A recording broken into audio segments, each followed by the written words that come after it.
Moikka! Mä oon tehnyt asunnottelun video. Ja nyt aloitan se. Nyt. Tässä on mun toi eteinen. Ja sitten on pianoa.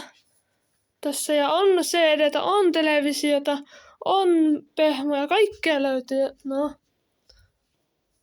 Tietenkin tämähän pitää olla aina. On se penkki. Ja sitten tässä on joku huppari näköjään.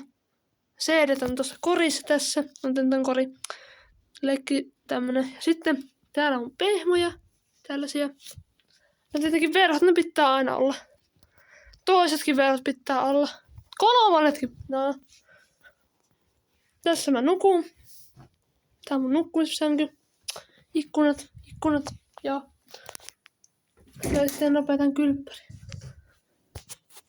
Tässä. Ja tuossa makasuussa. Ja. Teki. Siinä mä edelleen nukun. Tuossa näkyy. Katsotaan mä lähempää.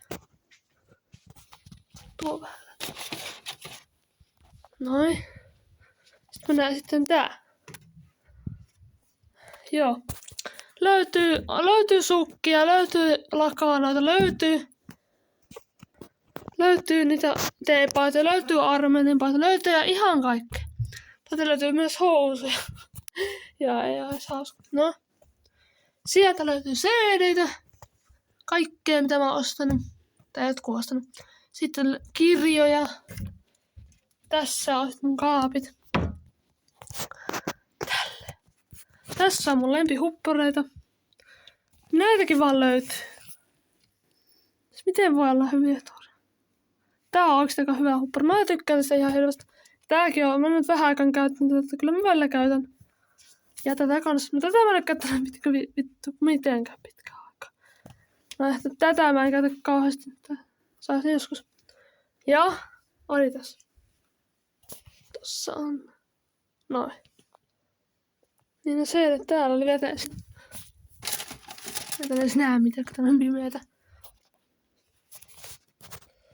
Sitten kääntän takos. Ja sitten tässä on nää verrat täällä joku tämmönen pakko. Siinä on, katos.